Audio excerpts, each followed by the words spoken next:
தலித்கள் மீதான ஒரு கரிசனம் எங்களுக்கு இருக்கிறது என்பதை காட்டுவதற்காகவே அதிமுக பாஜக கூட்டணி இருக்கின்ற தலைவர்கள் தொடர்ந்து தலித்களை பற்றி பேசுகிறார்கள், தலித் தலைவரை பற்றி பேசுகிறார்கள். அதன் மூலமாக திருமாவளவனை இங்க வளைக்கலாம், இழுக்கலாம், ஒரு திடீர் அக்கறையோ கரிசனமோ இருக்குன்னு பாக்குறாங்க. ஆனால் திருமாவளவன் ஏமாற மாட்டார். அவருக்கு இந்த அரசியல் களம் புதிது அல்ல. அவர் கிட்டத்தட்ட 25 ஆண்டுகளுக்கு மேலாக தேர்தல் களத்தில் இருக்கிறவரு, 35 ஆண்டுகளுக்கு மேலாக களத்தில் இருக்கிறவரு. அதனால அவருக்கு அந்த அரசியல் புரிந்திருக்கிறது. அதன் அடிப்படையில் தான் அப்ப ஏன் என்ன துணை முதலமைச்சர்னு சொல்றீங்க, முதலமைச்சர்னே சொல்லலாமே அப்படின்னு சொல்றாரே தவிர அவர் அந்த ஆசையை அங்க வெளிப்படுத்தல.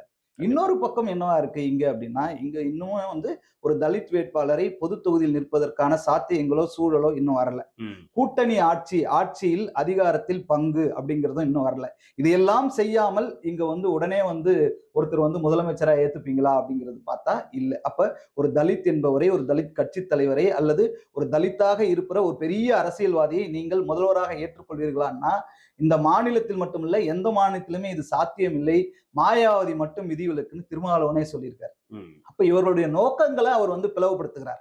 இவருடைய நோக்கம் சரியான நோக்கம் இல்ல. இது அரசியல் உள்நோக்கம் கொண்டது. எங்களை நீங்க வளைக்க பார்க்கிறீங்க, அல்லது எங்களுக்கு ஆசை காட்டி ஏமாத்த பார்க்கிறீங்க, எங்களை ஆசை காட்டி தூண்டுறீங்க. இதுக்கு நான் இரையாக மாட்டேன், பலியாக மாட்டேன், ஏமாற மாட்டேன்றதுதான் திருமாவளவன்